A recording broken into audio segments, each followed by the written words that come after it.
So good evening and welcome to the September 2024 session of the Richmond Art Gallery's Artist Salon series, featuring artist Merissa Victor to offer an introduction to Procreate for artists.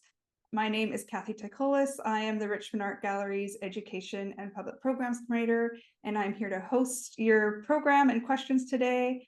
So feel free to send in your questions to us throughout the session. First, on behalf of the Richmond Art Gallery Association, I'd like to welcome you to this program that is hosted by the Richmond Art Gallery, which is located on the traditional and ancestral lands of the Hunkaminam speaking peoples. These are the people that live along the Fraser River Delta, including the Musqueam. And I would like to thank you all out there for joining us from wherever you're zooming in from and supporting the Richmond Art Gallery's programs. In a few moments, I will welcome our guest presenter, Merissa Victor. But before we begin, I'm just going to go over a few housekeeping notes about the program and about tonight's session. So for those of you who might be new to the Artist Salon, this is a program that is monthly, free talks and events by arts professionals, currently hosted on the last Wednesday of each month from February to November. The goal of the program is to offer visual artists a mix of professional development tips and advice, along with artists' personal stories and experiences, to help strengthen and build up our artist community while encouraging artists to keep on making and keep growing in your own art practice. The Salon does also exist as a private Facebook group, providing resources for artists, mainly in the Lower Mainland, for things like artist calls for exhibitions, residencies, professional development opportunities, local arts events, and also serves as a space for our arts community. So if you would like to connect with one another and share your own art events, I welcome you to join our Facebook group.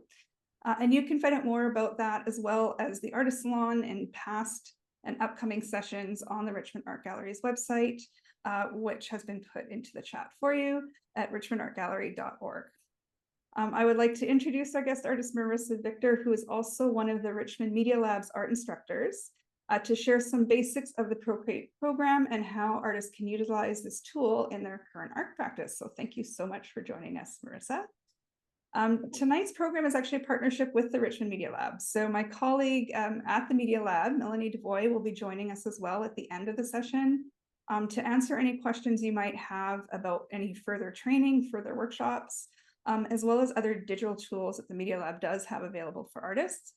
Melanie is actually usually my behind the scenes pal for the Artist Salon, and she does edit all our videos for all our online programs. So it's nice to have, she'll be in front of the camera for a change tonight at the end of session. So I'll welcome Melanie at that point. It was actually Melanie who suggested this session from the Media Lab and introduced me to Merissa. So I'm so glad that we have this partnership, and hopefully we can do a few more of these sessions in the future. So I'll just quickly introduce you to Merissa via a short bio, then I'll let her share her presentation, and then I'll disappear and come back at the end to moderate your questions.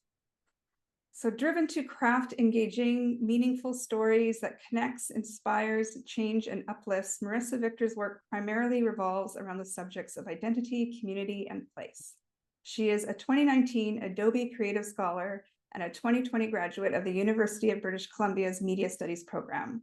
Merissa's work in film, animation, and illustration has led to collaborations with artists and brands in Malaysia and Canada. So welcome, Merissa. I'm so happy to have you here tonight. I'm going to go away and let you take over. Thank you. Hi, everyone. So lovely to have you joining us today. I wanted to say thank you to the Richmond Art Gallery, to Kathy, to Melanie for this opportunity, and as well to all of you joining in today. I'm really excited to show you some of my work on Procreate, my process, and I'm also really grateful to be able to work and create on the unceded and traditional lands of the Musqueam, Squamish, and Tsleil-Waututh nations. So let me share my screen and we can get this presentation going. Okay, so a little bit about myself and my journey as an artist. So I primarily actually focused on film. I focused on film in high school and university, and it was very set that that was what I was going to do. And then lo and behold, the pandemic hit and everything went into lockdown. I was here in Vancouver and it was a month away from graduating. And then I decided to go back home to my hometown of Kuala Lumpur in Malaysia. So when I was back home, the opportunities to kind of, because in Vancouver, I was doing a lot of music videos, spoken word films with friends. We were pitching them to film festivals and all these kinds of fun things. I was working on commission pieces as well. And then all of those kind of things kind of fell off the cracks because of the pandemic. So it kind of it made me think about what's next. How was I going to keep creating when I couldn't go out and film, couldn't collaborate with my friends as I have done. And that was where my Procreate journey kind of flourished. So I started drawing maybe 10 years ago. And so I'm still pretty fresh to it all, I would say. So this is some of my work. These pieces are mostly done in Procreate. There are some things that I bring into other programs like Final Cut or Adobe After Effects to do some further refinements or do some animations. This piece was commissioned by the Grunt Gallery here in Vancouver. This one was a piece I made for a Malaysian artist. She commissioned me to make some animations and assets for her song Cenderung, which is a beach in Terengganu in Malaysia. And then this piece is a piece I made for the Women's Tribunal in Malaysia. Again, I made it on Procreate, then I brought it into After Effects on Adobe to animate. And then here, this piece, I was trying to kind of merge my illustration with my film. So you can see scenes of the local night market in my neighborhood at home. And this is some of my film work. A lot of like slice of life things, but here I tried to incorporate some animation that you will see in a few seconds. This is also examples of some of my commissioned pieces that I've done. So that's my little animation and a little reel of my work. Okay, great. So today I'll be going and talking about 4 different kind of pathways that I use Procreate, and I'll lead you to each of them to kind of illustrate my process. But yeah. Great. Yeah, so my hope for you today is to just kind of see the possibilities that the program opens up and to just kind of see what kind of things that you can create with your own art and how you can have your creativity flourish with the program as well. Yeah. So the first thing that I do, the first use case of Procreate for me would be de-digitizing. So I kind of coined this term myself. Don't think it actually is a real word, but it essentially means turning something digital to analog. So in this particular case, also a lot of my work, as Kathy was saying, deals with identity, place, community, connection. And this is a reflection of that, I would say. So this is a piece of my friends and I in California. So I took this photo on the left there with my iPhone, and then I started drawing on Procreate and I started sewing as well. So typically when you're working with analog, so paper to pencil, you are just working on a flat surface, you're working on a single piece of paper. Whereas in digital, one of the perks of working digital is you can kind of separate images, you can create multiple layers to kind of give your piece more texture, more layers to it, you can embed more meaning to it. So if you see in my piece here, I kind of cut my friends and I out, and I separated myself from the background, and I was able to insert the flowers at the back there. So I can show you some of a little bit of the process of how I made this piece. So I actually already had some illustrations of flowers before. So I thought, why reinvent the wheel? I just take a photo of it, bring it into Procreate, and just trace what I've already drawn. So yeah, that's what I did. Like I mentioned, I cut myself and my friends out of the image, and I put the flowers behind us. And then eventually we'll get to the sewing. So then I printed these photos out just at London Drugs, and then I just started sewing just to kind of give it a different feel, give it a bit more tactile quality to it. A photo's already tactile, but I thought like doing some embroidery would make it come to life even more. And so this is the final piece. And then I eventually mailed it out to my friend. I guess also another thing I was doing this year was sending a lot of postcards. So that's another thing that we can talk about as well. So the second use case is digitizing. So like I mentioned, I've been sending a lot of letters this year. And so I was also traveling this year too. So I went to Montreal in the summer. And it was my first time in Montreal, first solo trip as well. So I had so much time to myself, wandering the streets, exploring the different neighborhoods. And I was really, yeah, if you've been to Montreal, you know how in the summer they kind of like shut down entire stretches of street, and it's just open to pedestrians, and it's just full of art and community. And I was really drawn to all these different elements that made Montreal like a special place for me. So that kind of inspired me to create this next piece that I'm going to show you. So it was inspired by making postcards of the city. I also decided to do like a little stamp kind of layout. So I have like grids of 3 by 3. So I wanted each of them to have its own little vignette of the things that I've seen. So you see some of the Mont Royal in the background, some of the iconic Montreal architecture, some of the things that I saw, the flowers that were there. So you can see on the left-hand side how I went from sketching to my final, and then I brought it into Procreate to digitize. And these are works in progress. So yeah, works in progress. Okay, I can show you as well my process with that. So again, with this, I was bringing analog to digital. So I took a photo of my sketch, I brought it into Procreate, and then I started drawing and piecing things together. My process has changed over the years that I've been drawing and illustrating. I find when I first started, I did a lot of heavy line art work. So I would spend hours and hours just tracing and getting all the lines as perfect as I could. And then I would not really do much color. But for this one, though, I did very minimal line art, and I really focused on color mostly. And we can talk a little bit about that in a second. Okay. So yeah, color is a big part of a lot of our work here as artists. So one thing that I like to do is pick a good color palette.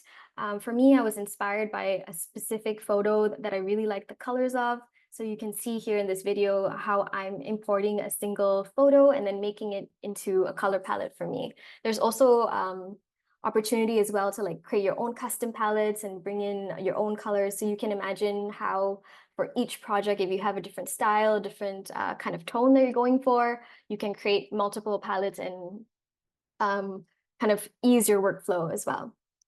And okay, and I can show you a little bit of how I color as well. So particularly with these flowers, I mentioned I kind of just went freehand. Usually I sometimes I color map, so I make very loose kind of maps of what the color is supposed to look like. For this one, I just felt like, you know, I'm just going to paint whatever colors I feel go together. I'm just going to do that, and that be what the piece is. Again, I was still staying in that same color palette, so I knew everything would kind of work with one another. But another thing that you can notice as well, I have that little photo up at the top there. It shows you the layers panel. So that's one of the major things working with digital. You have access to creating multiple layers and using them in different ways. So if you look, I have certain layers that have that checkerboard pattern behind it. Some of them have like arrows pointing downwards. So those are just kind of different layer styles, and they help me kind of be more efficient in my workflow so that I'm not like focusing too much on like tracing the outline. I can really just focus on color and let the program do its like mind work and let me get to coloring. So that was freehanding. And then this is another perk of working digital. So I was just drawing masks here. That's like the little selection that I made. And I used some clipping masks as well to kind of bound whatever I'm coloring into a specific spot. So this again really like helps me with my workflow, makes things a little bit more efficient, faster.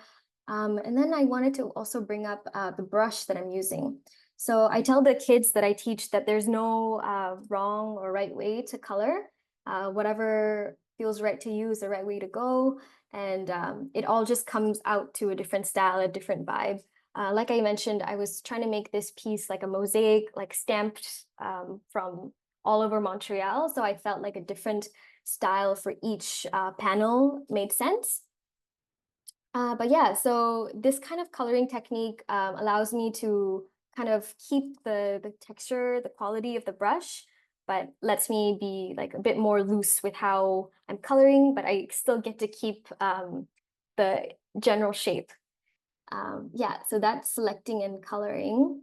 And then I have select and color drop. So this one I'm also still using the selection tool here. So that's what these like little that little like dotted lines are, the selection tool. And so here I'm using that to kind of map out my colors. And you can notice as well when I'm doing this, some of the colors extend beyond where I want them to go in the final. But you're gonna notice I add a clipping mask, which is something that, you know, it just bounds to the boundaries of the layer below. So it kind of is confined within that area. Yeah, and then another thing as well to point out is this color drop. If you see that little circle there, that helps me pick colors in real time. So I can just use my reference image there. You can see I have a reference that I was looking to get to where I wanted to go. Yeah, so that's a third method. There's multiple other methods to color. Yeah, like I said, there's no one way to do things. Every artist has their own way that they do things. And certain projects differ depending on the style, but that's also good to know about Procreate. And also the third use case for Procreate for me is animation. So this is another work in progress that I have. So I can show you a little bit. Yeah, so I thought it would be interesting to show you one of my earlier animation pieces. So the one on the left, I think I made it around 2019 when I was still like getting used to Procreate. I was not really familiar with coloring. Also, the animation assist was just a new feature on Procreate, so I was also dabbling with that, trying to get the background to fade, the girl to like fall down, and the umbrella to open. So I was pretty proud of it when I first made it, but I've noticed that I've developed and changed. But I still, yeah, this piece is a very I hold a special place in my heart for it. And then the next one, right next to it, I have a more recent piece. Maybe did it maybe 2022, something like that. And this is one of my first walk cycles. I really love umbrellas, as you can tell. So this is, I'm showing you a little bit of how the animation tool works in Procreate. So the little slider at the bottom is the animation assist. It's your little timeline. So every single frame is an individual drawing. So when you put it together, it looks like it's conveying movement. So Procreate now has another app called Procreate Dreams. And that one is a bit more robust in terms of animating. But I know a lot of artists, they work in Procreate and then they bring their stuff into Procreate Dreams to animate. For me, I, for now, draw my assets on Procreate, and then I bring it into programs like Final Cut or After Effects to do more refined animation. Yeah, so that is a bit of my walk cycle and my kind of progression in drawing there. And then I wanted to kind of give my character a place to live, a place to walk around. So I was really inspired by, the fall time, more cozy vibes. And I guess I put together a mood board, which you can kind of see here. I have like some cobblestone streets, some very like rainy vibes because of the umbrella, of course.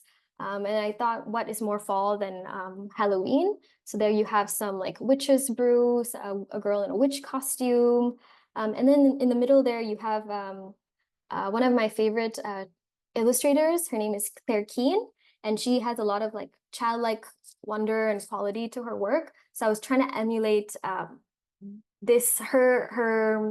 vibe, and also the feeling that her painting evoked for me. And if you look at my piece, it looks a lot different from the piece earlier that I showed you of Montreal. And that is because I'm using a different brush completely. So the brushes I'm using here are a bit more softer, smoother. I like to, in traditional art, I like to do a lot of watercolor.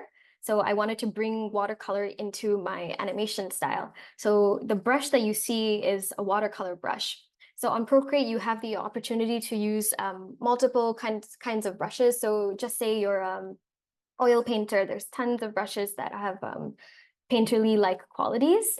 Even if they don't, though, there's also opportunities to purchase them as well. So I don't think Procreate has any watercolor brushes. So the one that I used is from an artist named Max Olnichi, and he has like a bunch of packs that he makes, and then I bought them and then I used them for this piece. But yeah, so you can see how I came from just a walk cycle, put together a kind of mood board, and then I crafted a piece that was inspired by fall and kind of the magic of window shopping. Okay, and then my final use case would be some cross-platform creation and repurposing assets. Yeah, it doesn't sound as fancy as it seems, but we can get into it. So this piece here, I showed it at the beginning with my reel. So in Procreate, on the left-hand side there, you can see I made an anchoring image. That was the main image that I had. And then on the right-hand side here, you see I brought it into Photoshop and I made different assets for the project I was working on. So like I was saying earlier, this project was commissioned by a Malaysian artist, Bichu, for her single called Chindering.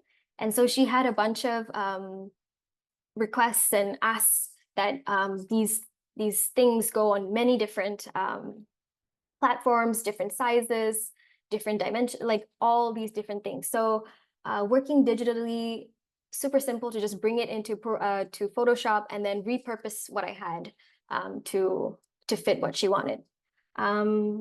Yeah, so that comes back to working with layers, and then also being able to export things into the correct file type, which Procreate allows for, which is great.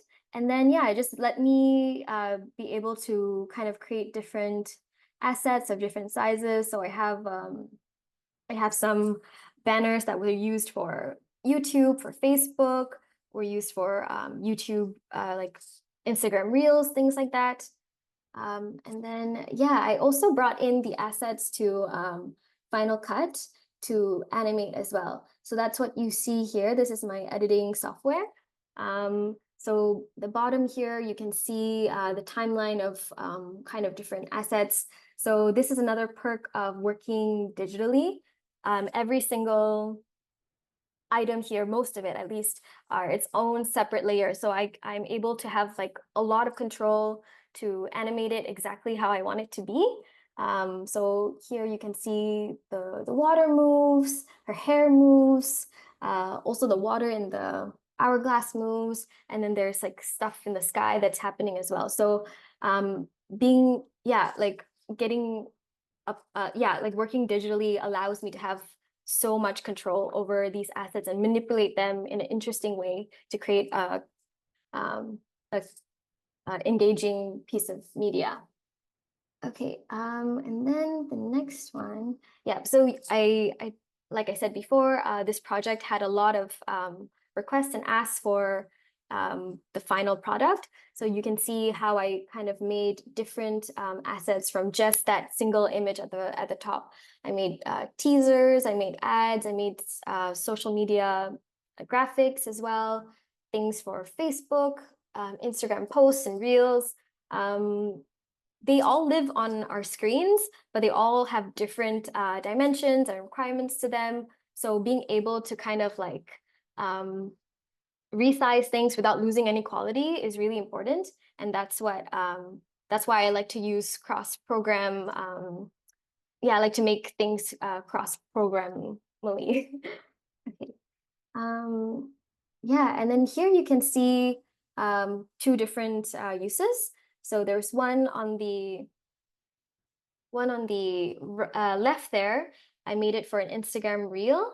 So that was just on Instagram to promote the Spotify single, whereas opposed to the right-hand side here was actually the Spotify canvas. So that's what you see when you go and watch this piece.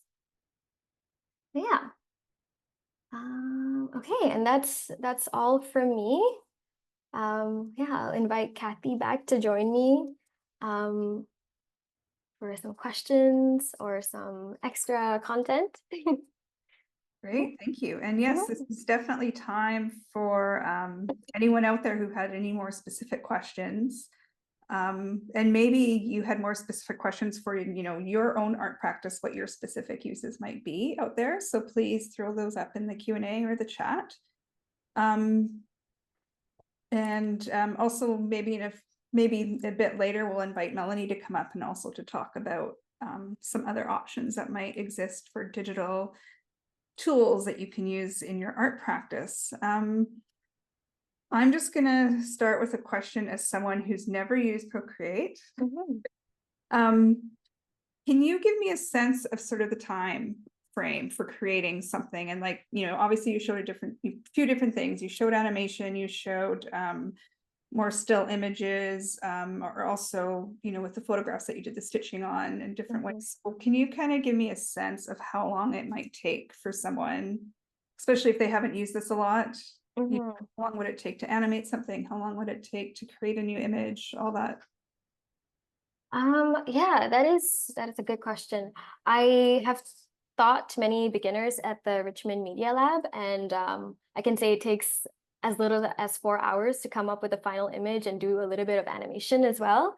So I would say it's a really intuitive program. I think it's really robust, but the way that it's kind of made to look is very inviting. It doesn't have too much barrier to it.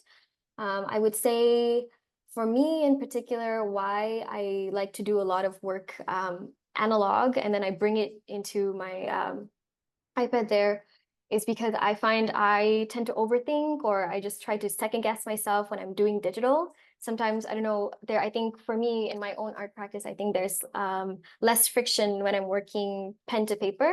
And then when I bring it into Procreate, I already know, okay, this is a layout I like. And then now I'm just gonna color and see where things go. So yeah, some pieces have taken me very long, but that's because I tend to overthink what I'm doing. Yeah. Great. So I'll get to people's questions. One of the questions is if I wanted to turn my paintings into stickers, should I use Procreate? And I would just add on that in terms of how would we control printing quality as well? Yes, yeah. So Procreate, I have my iPad right here actually. So I haven't made any stickers, but I know a lot of artists who make stickers, make enamel prints, enamel pins as well. So Procreate will definitely let you do that. There is options of making like specific canvases. So when I'm making my canvas, I typically, stick to, I don't know if you can see. So yeah, so this is how I keep mine. Like I have mine set as onto pixels. That's my unit of measurement. And then up here, my color profile is going to be display P3. That's like the display calibrated for the iPad.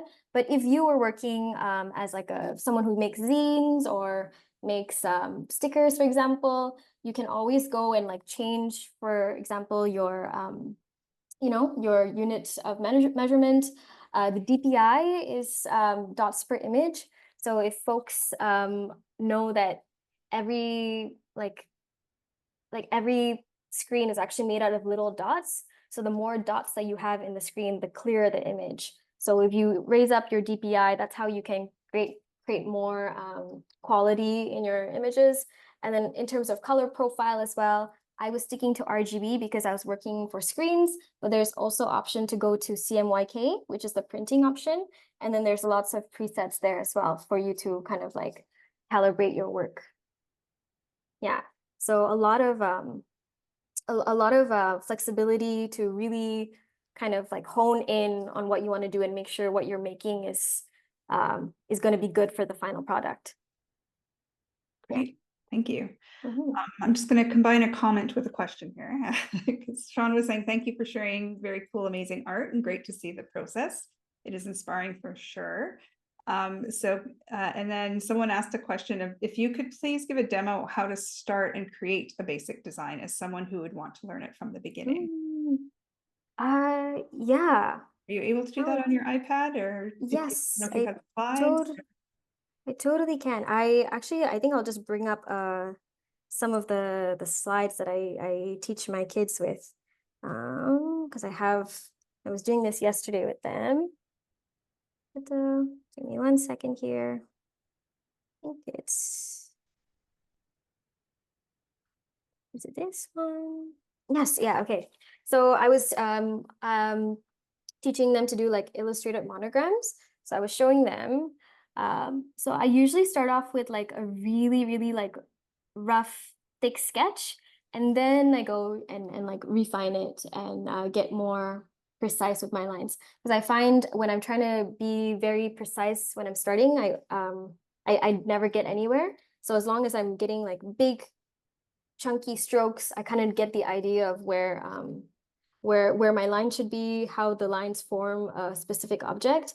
Or as well, like I said, I am very comfortable working like pen to paper. So this was the Montreal sketch that I did. So I was just going here because this is what I know. And then I just take a picture of it and then I just trace. So that's also another thing you can try. And again, if we're not totally answering your questions, please let us know. Yeah. Someone else was asking if you could please repeat the name of the person who made the watercolor brushes and how you make a thumbnail of a drawing that is 2 megabytes or less. They tried changing the DPI, but it didn't make a difference in the size.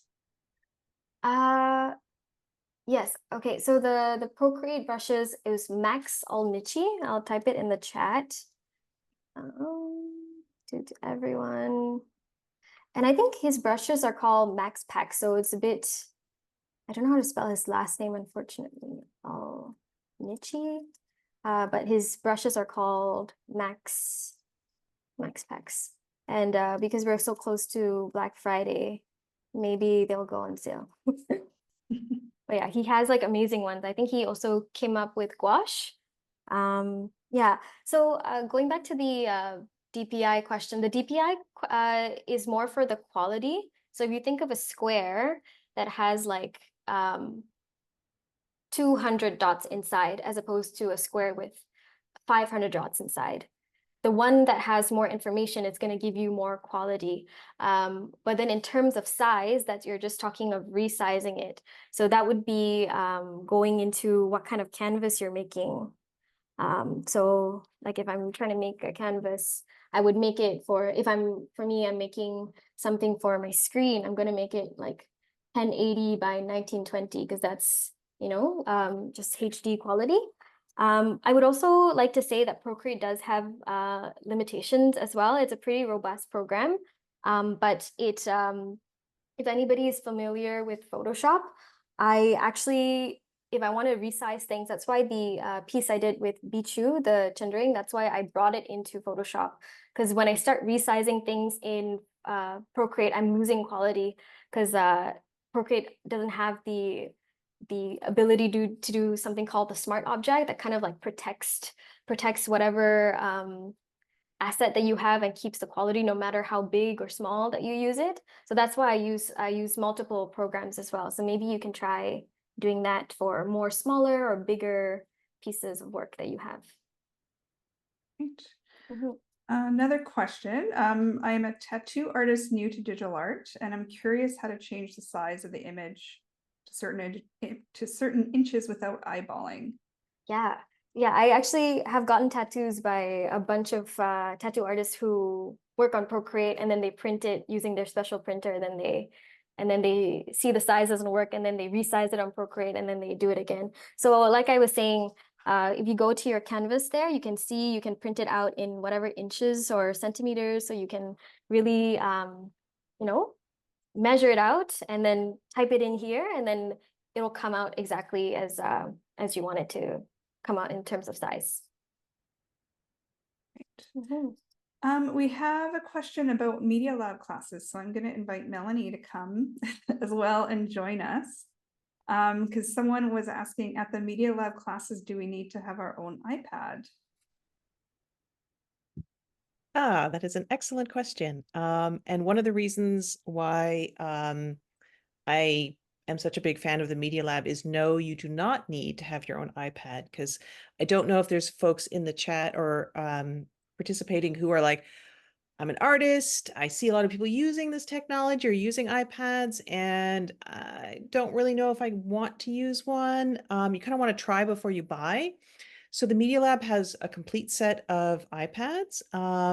So you are welcome. If you were interested in taking a course, you don't have to have your own software or equipment. And I will warn you though, I took Marissa's class, and because the gallery, we have an iPad that I tried using and I could never really quite figure out Procreate.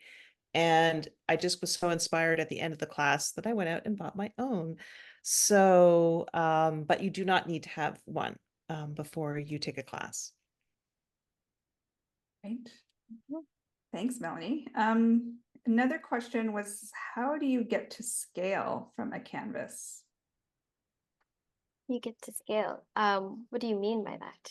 Yeah, I think we need more details on that. Yeah, I'm not a lot really of sure. sizing questions. Yes.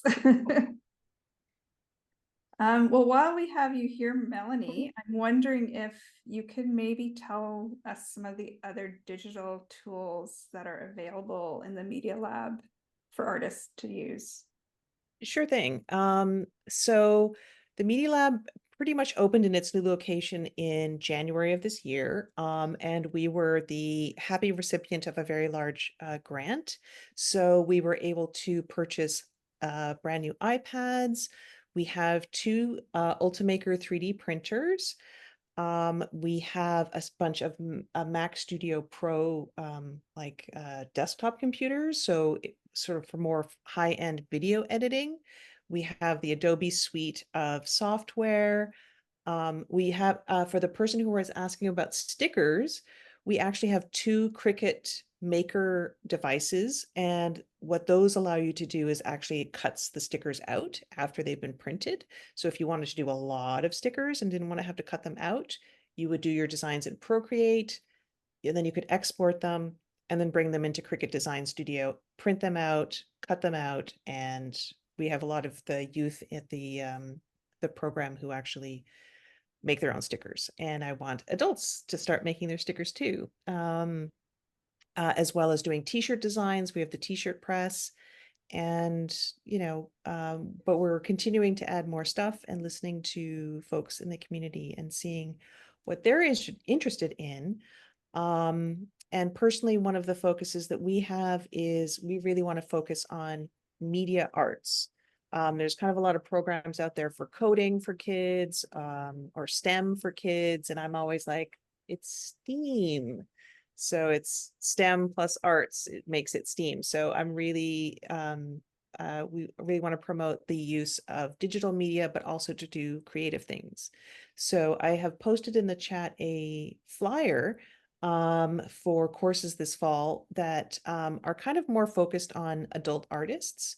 So the course on beginner Procreate for beginners and Procreate tips and tricks were a whole bunch of things I started using immediately. So when I had to create a handout for one of my art classes, I was able to do all the sketching in Procreate and then bring it out and create a handout. Whereas before I'd have to draw it and then scan it and then put it in Word, and it was not great. So it was really nice to be able to just draw it and edit it right in Procreate. Another one of our instructors has a course called Digital Tools for Artists, because she is a visual artist and didn't do anything on computer and has slowly taught herself and is wanting to share that kind of journey with other folks. So it's like, if you've never really been doing your work on computer, she really was passionate about offering a course where she teaches you how to get things into the computer, how to start using computers. And it could be, one of the courses is basically like, how do you document your work and get it online? The other course is more on how to take a sketch like Merissa has done, get it into either Procreate or Photoshop, and then actually start painting on it, start creating digital artworks, but starting from the more analog format. So that's called Digital Tools for Artists.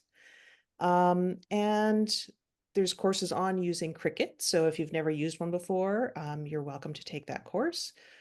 And then lastly, 3D printing. 3D printing intimidates the heck out of me. I was just like, there's no way I can figure out how to use this. And I took the course and I was like, wow, this actually isn't that difficult. Like, there's a lot of really great browser-based software where you can practice at home. And we have a great instructor who really takes you step by step through like how to take a design and actually print something. So we're trying to make everything as user-friendly and accessible as possible. But if you have any questions or suggestions, feel free to drop us a line, because like I said, we're kind of just getting started, and we want to get people in using the equipment and using the software. Yeah, and that connects to kind of two questions that came up. Someone's asking if you'll be offering classes in the Media Lab again next year. And I know just from experience of programming adult classes that when they don't run and get canceled, to us as programmers, that means no one wants it. So if you want these courses, let us know. And then the other question was, do you have to be enrolled in a course in the Media Lab to use the tech, or can we just come and explore and try the gadgets to learn about them? That's another good question. I would really, really love to start a kind of a drop-in makerspace type evening. Because again, we are trying to make our courses shorter and more kind of bite-sized, because I know it can be really difficult to sort of commit to a whole season of classes. So a lot of our classes might just be a Sunday afternoon. So you're not really committing too much, but I really would love to have more like a sessions where you can kind of drop in and be like, oh, okay, so there's the 3D printers, or I just want to try out an iPad for afternoon. We don't have it happening yet, but that is something that I would like to get going. We do have that for youth. So if you yourself are between the ages of 13 to 24, or you know a youth, we do have the Richmond Youth in Media program, and that is a free drop-in program where youth can come in and use the equipment with supervision, and they have skill sessions. And there's more information about that on the City of Richmond's website, but I can put that in the chat as well. But I would love to have an adult version of that. But and as we grow, hopefully we'll get that going. So if we have that demonstrated need and people are asking for it, hopefully we can put that in place. But the adults have to show up. Yes, both Melanie and I have wanted more adult arts programs for a long time. So for those of you out there watching, it's also really difficult to teach this stuff online.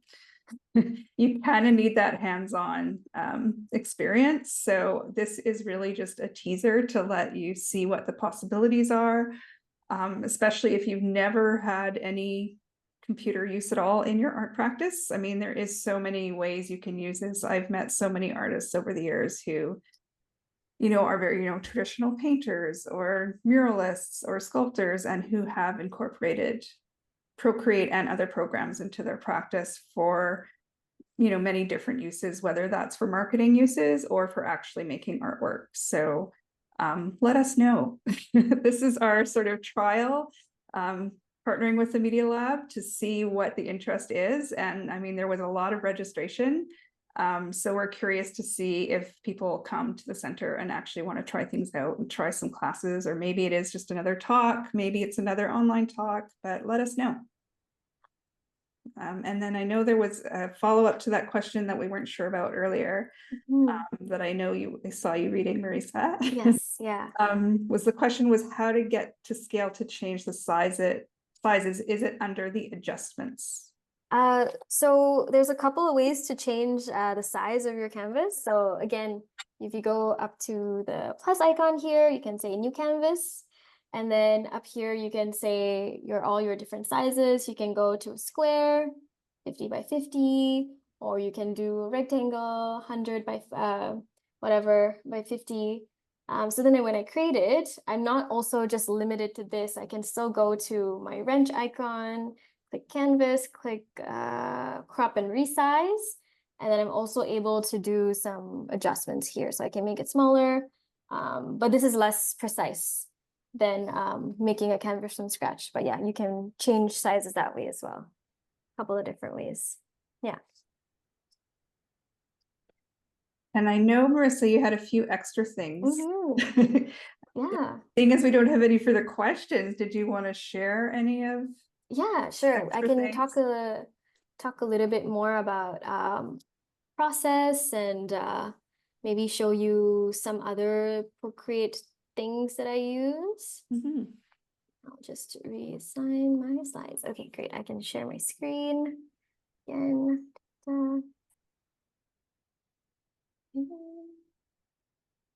Sharing. Yeah. Yeah, so some folks as well were a little bit concerned about how to start drawing on Procreate. And Procreate actually has something called Drawing Assist, which I also use in my work. So this one in particular doesn't seem like I did any drawing assist on this one, but I'll show you in the next slide. But this one, Animation Assist is another kind of assistant that they have. So again, like I said, every single frame is a different image. So when you put it together, it looks like a moving image. But to actually create the teacup, how I did it was I used something called assisted drawing, and I made a symmetrical line. So then you see when I'm drawing here, everything is like reflected. So it is helpful if you're getting used to things and you kind of just want to try, but also it's a thing that really speeds up your workflow. Can you imagine if I'm just drawing one side of the teacup and then the other side magically just draws itself as well? So that is some assistant drawing for you with using symmetry. So that's how I created the little teacup. And then Procreate has like little quirks here and there where if you like hold at the end, your line becomes straighter. If you hold a circle at the end, your circle becomes more perfect, those kinds of things. So those are things that Procreate also has. And then as well, for the cities that I was drawing, I needed some perspective guidance. So Procreate as well has vanishing points that you can insert. So I put a vanishing point somewhere there in the mountains, and then I was able to kind of, just I didn't have to draw any perspective guides for my own. I could just use the ones that Procreate had for me. So those are some of the drawing assist that I had. And then I also wanted to talk about reiteration. So very rarely your first piece is ever going to be your most amazing piece. I think it's what you learn along the way that really helps you propel to the next piece. So this is a little sketch that I did in the Federal store. So again, one of my earliest pieces, maybe in like 2019 or something. So again, very comfortable pen to paper. So I was just drawing my sketch and then I digitized it. I can see things are not super perfect. The like the colors I like, but then certain things like the feet maybe look disproportionate, the perspective is a little bit off. So it was a good learning experience to kind of just learn how to use brushes and Procreate. I was really into the this one brush called Nico Ral or something, and then I was using that a lot for all the textures, which I really liked. So it's just sometimes like being open to just trying and seeing where your creativity takes you and what you like. Because as much as you're learning the program, you're also learning how you like to work in the program. And then so for reiteration, so this is a piece I made 2019, and then this is a piece I made like 2020 or something. So it's a bit more refined, I would say. I added animation as well to it. Still the same cafe, the Federal store that I really love. But yeah, just like a little different. Maybe my shading got a little bit better. Maybe my sketching as well got a little bit better too. My plants as well are a bit more confined. So yeah, so yeah, like I said, I don't think your first piece would be your magnus opus, or maybe it could be, but reiteration as well is really helpful to kind of get you to where you want to go. And then yeah, and then again, cross-platform creation. This is a piece I did of my sister. I like to do a lot of portraits. So you can see how I started off with like with a kind of singular image, and then I brought it into another program to do some animation with it. So I brought it into After Effects to kind of get those flowers moving, get the little, what's it called? Delphiniums growing as well, the hair moving. And then all these assets, because they live digitally, live on their own separate layers, I'm able to like repurpose them. So I don't know if you probably is too fast for you to notice, but I reused some of these like daisies and other projects where the women were sitting in the garden. I already had them on hand, so might as well just use them and make the most of them. But yeah, so I think maybe is that my last slide? Yeah, those are some things that I had extra for us. Great. Well, thank you for sharing. It's Mhm. nice to see the Yeah. variety, and as someone was saying, your work is so beautiful. So thank you for this webinar. I don't see, oh, we had one more question. Another question about where do we select and start the assisted drawing? Select and start the assisted drawing. So you want to go to your wrench icon. Your wrench icon's up here next to the gallery, like that. So maybe it's on add, go to canvas, and then here you have a bunch of options here. You can click animation assist, page assist, drawing guide is what you want. So right now I have, I don't know if you can see, I have grids up. If I wanted a grid, if I wanted to change, I can edit my drawing. Maybe I can actually change the color of my background and it's easier to see. I'll do a black. Maybe, or maybe a green or something. Yeah, maybe it's easier to see now. No, not at all.